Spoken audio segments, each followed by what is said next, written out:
بسم اللہ الرحمن الرحیم۔ خیبر ترجمان ٹیلی ویژن کے معزز ناظرین، السلام علیکم۔ میں ہوں سنگر خان اور امید کرتا ہوں کہ آپ لوگ خیریت سے ہوں گے۔ ناظرین کرام، خیبر پختونخوا میں میٹرک کے امتحانات 5 مارچ سے شروع ہونے والے تھے، لیکن رمضان کے مہینے کی وجہ سے یہ امتحانات اب رمضان کے بعد ہوں گے۔ نئی تاریخ کے بارے میں مسلسل گردش افواہیں کر رہی ہیں سوشل میڈیا پر۔ ایک تاریخ بتائی جا رہی ہے، دوسرے تاریخ بتائی جا رہی ہے، اصل تاریخ کون سے ہوگی اس پہ بھی بات کریں گے۔ اور ایگزام ظاہر سی بات ہے رمضان کی وجہ سے ڈیلے ہے، لیکن اب اس کا بچوں پہ کچھ اثر ہوگا۔ میٹرک کے جو امتحان دینے والے بچے ہیں اس پہ بھی بات کریں گے، اور ان موضوعات پہ گفتگو کے لیے ہمارے ساتھ موجود ہے board of intermediate and secondary education Peshawar کی چیئرمین نصر اللہ خان یوسف زئی صاحب۔ سر، آپ کے وقت کا بہت بہت شکریہ۔ بہت شکریہ سنگر خان۔ سر، یہ تو ظاہر سی بات ہے کہ رمضان کی وجہ سے امتحانات ڈیلے ہو گئے ہیں۔ اب نئی تاریخ کے بارے میں سوشل میڈیا پر مسلسل افواہیں گردشیں کر رہی ہے، تو اصل میں کون سے تاریخ کو ایگزام شروع ہوں گے؟ جی 8 اپریل سے انشاءاللہ شروع ہوں گے۔ آج ہم نے نوٹیفیکیشن کر دیا ہے، جیسے ہمارے وزیر اعلیٰ صاحب جو ہمارے تمام بورڈز کے کنٹرولنگ اتھارٹی ہے، تو انہوں نے جو ہدایات دی تھی، اور ظاہر ہے کہ ان کے پاس عوامی جو آراء آتی ہے، تو بچوں کی سہولت کے لیے یہ ایگزام جو ہے اب رمضان کے بعد انشاءاللہ ہم لیں گے۔ یہ پہلا موقع نہیں ہے، پچھلی سال بھی رمضان کے دوران ہم نے 14 مارچ کو ایگزام اناؤنس کیے تھے، اور بعد میں سی ایم صاحب نے خصوصی بچوں کے اوپر یہ مہربانی کی تھی کہ رمضان کا مہینہ چونکہ عبادت کا مہینہ ہوتا ہے، اور اس میں پرچے دینا، اور ہمارے لیے بھی بورڈز کے لیے بھی یقیناً جو ان کے سپروائزری سٹاف ہوتا ہے، ہمارے دن میں 2 پرچے بھی ہوتے ہیں، تو دوسرے پرچے میں ہمارے پاس سپروائزری سٹاف میں مردوں کے علاوہ خواتین سٹاف بہت سارا ہوتا ہے، تو ظاہر ہے کہ وہ رمضان کی افطاری کی تیاری کر رہی ہوتی ہے۔ تو پچھلے سال بھی ہم نے رمضان کے بعد امتحان لیا تھا، اور اس سال ہم نے پورے پاکستان میں جیسے اناؤنس ہوئے تھے کہ آپ شیڈول جو ہے وہ مارچ میں ہوگا اور اپریل میں انٹر کا ایگزام ہوگا، تو وہ دوبارہ اسی طرح ترتیب سے ہم نے اناؤنسمنٹ کی تھی، اور ہمارے کنٹرولنگ اتھارٹی کی ہدایات کے مطابق آج ہم نے اس کی نوٹیفیکیشن کی ہے، اور انشاءاللہ عید کی چھٹیوں کے فوراً بعد 8 اپریل سے یہ امتحان جو ہے وہ شروع ہوں گے میٹرک کے، اور میٹرک کے ایگزام تقریباً 30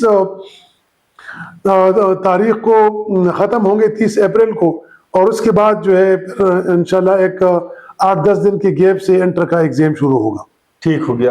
سر، میں نے جب آپ کا لاسٹ انٹرویو کیا تھا تو اس میں آپ نے بتایا تھا کہ جب ہم امتحان ڈیلے کریں گے تو پھر پنجاب میں اور دوسرے جو صوبے ہیں وہاں پہ اسٹوڈنٹ سے ایڈمیشن مس ہو جاتے ہیں، یہ ایک فیکٹر آپ نے بتایا تھا۔ تو اب جو ایگزامز ڈیلے ہوئی ہے، اب وہی فیکٹر تب بھی برقرار ہے یا نہیں؟ جی اس طرح اس میں ایسا ہے کہ جب ہمارے سیکرٹری صاحب نے ہم سے رائے مانگی، تو میں نے اس کے اوپر رابطہ کیا آئی بی سی سی سے، اور انہوں نے یہی کہا تھا کہ اگر آپ لوگ جولائی کے اینڈ تک آپ ریزلٹ کے اوپر پھر بہت زیادہ کنسنٹریٹ کریں گے، جب آپ کا انٹر ایگزام ہوگا، تو اس کے لیے بھی ابھی ایک ٹینٹیٹیو ڈیٹ ہم نے 7 مئی رکھا ہے۔ پچھلے سال ہمارے ایگزام جو تھے وہ انٹر کے وہ 23 مئی سے تھے، اس سال انشاءاللہ جب 7 مئی سے شروع ہوں گے تو وہ بھی تقریباً 28 مئی کو ختم ہوں گے۔ تو اس کے بعد 2 مہینے میں ہم پھر بہت کوشش کریں گے کہ جو ریزلٹ ہے وہ بالکل جولائی کے لاسٹ ویک میں انشاءاللہ ہم جیسی بھی ہوگا ہم کوشش کریں گے، اور اس کے اوپر جو پرچوں کی مارکنگ ہے اس کا دورانیہ بڑھائیں گے، رات دیر تک مارکنگ کریں گے، اور وہ ریزلٹ جب انشاءاللہ آئے گا جولائی کے اینڈ تک تو اس میں بچوں کا حرج نہیں ہوگا۔ اس کے اوپر ابھی سے ہم نے کیلکولیٹ کیا ہوا ہے، اور انشاءاللہ اس بار تمام بچے جو ہیں وہ پاکستان کے تمام یونیورسٹیز میں وہ داخلہ لے سکیں گے۔ ٹھیک ہو گیا۔ سر، ایک یہ ہے کہ آپ ایک ایجوکیشنسٹ بھی ہے، بچوں کی سائیکالوجی بھی آپ سمجھتے ہیں، تو اس ایگزام کی ڈیلے ہونے کا ان بچوں پہ جو کہ دل سے پڑھتے ہیں، ان کی ایک خواہش ہوتی ہے کہ بس ان کے ایگزام ہو جائے اور اسٹڈی سے فارغ ہو جائے، تو کیا ان پر کوئی سائیکالوجیکل امپیکٹ اس کا ہوگا؟ یہ آپ نے اچھی بات پوچھی۔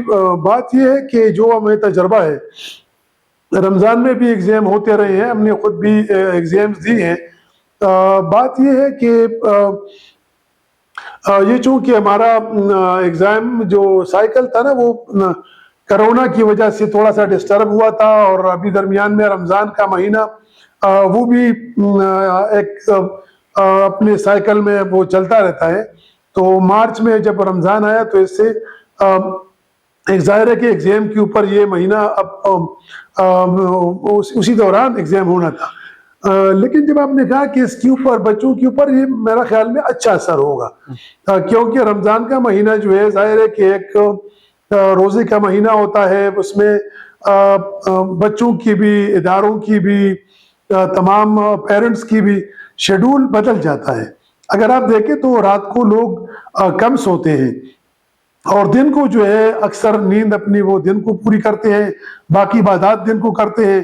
तो इससे अभी तक जितना भी हमें फीडबैक मिला है बच्चों का, उनके वालिदैन का, तो उन्होंने खुशी का इजहार किया है और उन्होंने एक तरह से सूबाई हुकूमत का शुक्रिया अदा किया है कि उन्होंने बच्चों के लिए जो रमज़ान का एक मुश्किल महीना होता है, और ज़ाहिर है कि आपको पता है कि यहाँ पर बच्चे जो है वो भी रमज़ान का महीना जो है उसका एहतराम करते हैं और बड़ी बाकायदगी से वो बच्चे हमारे माशाल्लाह रोज़े भी रखते हैं। बहुत छोटे छोटे बच्चे जो हैं वो रोज़े रखते हैं। तो ज़ाहिर है कि रमज़ान के महीने में पर्चा देना जो है वो बड़ा मुश्किल होता है। तो इससे अच्छा असर हुआ है। उन्होंने जो फीडबैक जितनी भी मिली है तो बच्चों में ये खुशी की लहर दौड़ी है कि कम से कम एक रमज़ान का जो टेंशन होता है, दूसरा एग्ज़ाम का, तो अब हमें कम से कम रमज़ान में सुकून से तैयारी का मौका मिलेगा और इंशाअल्लाह जब ईद हम मनाएंगे, ईद के बाद फिर सुकून से आराम से हम अपने पर्चे दे सकेंगे।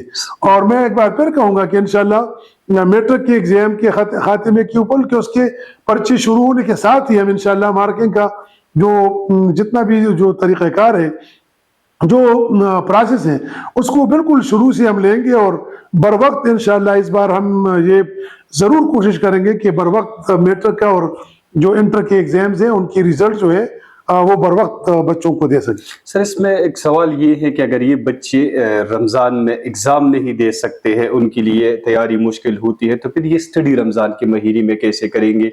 क्या आप ये नहीं समझते हैं कि इसका उनकी स्टडी पे एक इम्पैक्ट होगा, क्योंकि रोज़े की वजह से, दिन की वजह से वो भी नहीं स्टडी नहीं कर पाएंगे और रात को भी वैसे बच्चे इबादत में मसरूफ़ होते हैं या वैसे भी नहीं कर सकते हैं, तो आप ये नहीं समझते हैं कि इसका एक इम्पैक्ट है? मैं तो हैरान हूँ कि अगर रोज़ों में पर्चे होती तो क्या फिर उसके लिए वो पढ़ सकते हैं? वो जो एक पढ़ना और दूसरा पर्चे देना हो तो इनके लिए बड़ा फिर मुश्किल होता। लेकिन ऐसी कोई बात नहीं है। रमज़ान के बाद अगर ये पर्चे होंगे तो जाहिर है कि बच्चा जब सुबह नाश्ता करता है वो फ्रेश होता है, उसका ज़हन काम कर रहा होता है। एक पर्चे के लिए भी तो इंसान के जिस्मानी जो सलाहियत है, जिस्मानी जो क़ुव्वत है वो भी होनी चाहिए कि वो बच्चा जो है वो उसकी डाइट पूरी हो, वो उसका तब जो है उसके जो दिमाग के ऊपर कोई इस तरह के नेगेटिव असरात नहीं होंगे। आप देखें ना, आपको आम दिनों में आप ड्राइविंग करते हैं तो कोई आपको इशू नहीं होता, लेकिन जब रमज़ान में आप ड्राइविंग करते हैं तो बहुत मुश्किल होता है। या कोई और दफ्तर में काम कर रहे होते हैं, बाकी कोई बिजनेस कर रहा होता है, तो रमज़ान का बहुत बड़ा इम्पैक्ट होता है। दूसरा ये भी है कि उसमें इबादत का ख्याल रखना और इबादत के दरमियान बच्चों को पढ़ाई के लिए एक बहुत अच्छा वक्त मिलेगा और वो बच्चे अपना शेड्यूल ऐसा बनाएंगे कि वो इंशाअल्लाह पढ़ेंगे भी। वो अगर रात की ज़्यादा जो हिस्सा है वो पढ़ाई में गुजारेंगे तो दिन को वो अपनी नींद और इबादत के लिए भी वक्त निकाल सकते हैं। ठीक है सर, बहुत शुक्रिया, आपने वक्त दिया, आप मसरूफ़ थे। नाजरीन, ये इन्फॉर्मेशन आप तक हमने पहुंचाई कि एग्ज़ाम 8 अप्रैल से शुरू होगा। ये जो सोशल मीडिया पर जो अफवाहें गर्दिशें कर रही हैं, ये बिल्कुल झूठ पर मबनी है और आपने chairman board of intermediate and secondary education Peshawar Nasrullah Khan Sahab से ये बात सुनी, खुद खुश रही है। दूसरे प्रोग्राम में मुलाकात होगी। अल्लाह हाफ़िज़।